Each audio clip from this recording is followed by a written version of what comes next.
За сайн байцгаана уу, бүгдэнд нь энэ өдрийн мэндийг хүргэе. За сүүлийн үед ерөнхийдөө Subotai Pictures сувгаар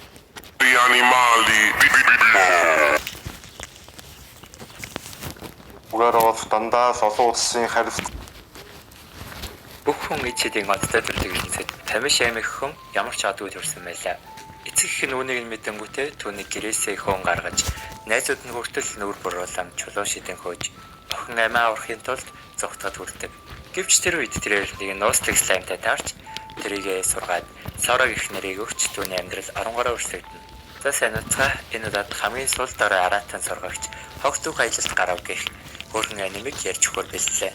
Цааш үргэлжлүүлэхээс өмнө subscribe болон лайка дараагүй байвал дарчаарай. Интрого явуулаад бичлэгэнд орцгоё.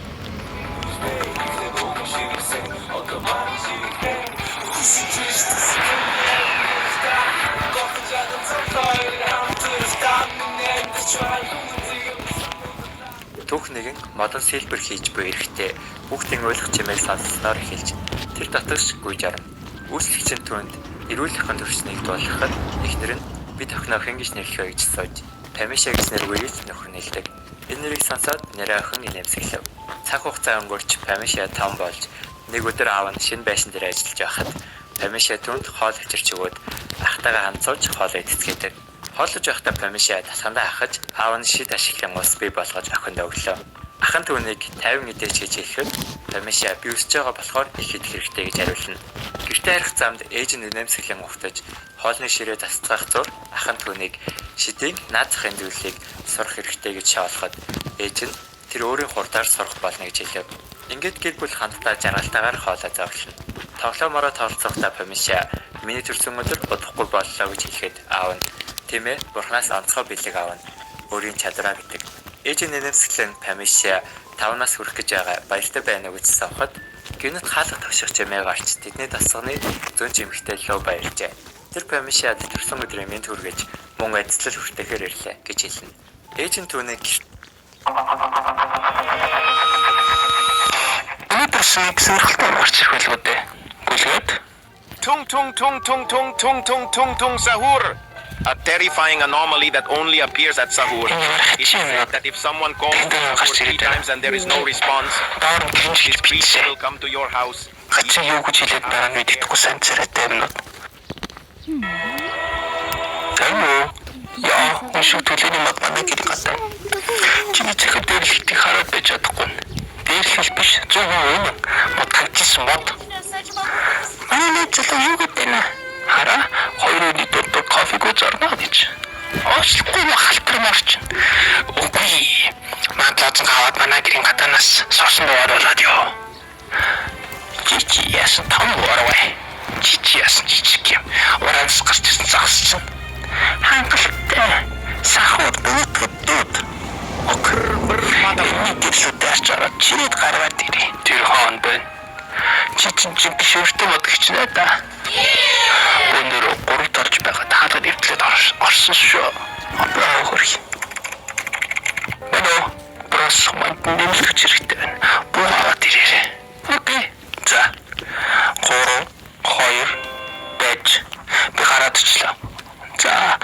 Марч минь уучлахгүй гэж ирээ ёо. Хичээч үгүй. Нээсрэг бокс руу цад очролоо. Тики. Морой. Дими гоцор.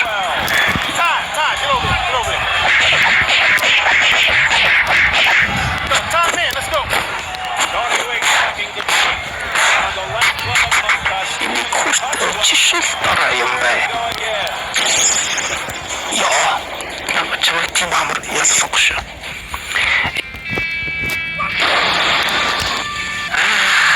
Ялагчнаа тарьцаа. Чимээ марахгүй бол бүгдийг хааж явна. Матра одоо.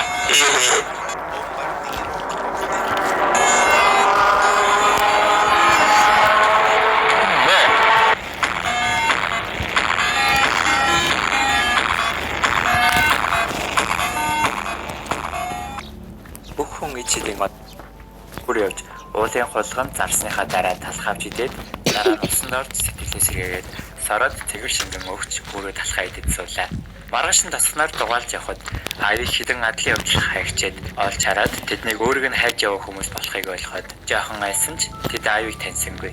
Харин түүнийг зогсоод шидэд цүнхээ өг гэж шаардав. Тэгэхээр нь Аюу зүгтэж түүнийг гүөхөд нэг ихтэй тэрхүү байлгачихлаа гэж инээгээ хэлнэ. Тэгэхэд махны дэлгүүрийн эзэн түүнийг дуудаад чи уулын хоолгонд байрсан уу гэж асуухад одоохондоо үгүй гэж Аюу хариулсан ч тэр дахин ярин сурвалжлах хуудсыг хараад дараа ирье гэж хашгираад хурдхан цогтлаа. Тэр талхны мохлогын хажуугаар өнгөрөхөд эцэгтэй би өнөөдөр чиний хамгийн дуртай талхыг хийсэн чи гэж нэмсгэлэн хэлв.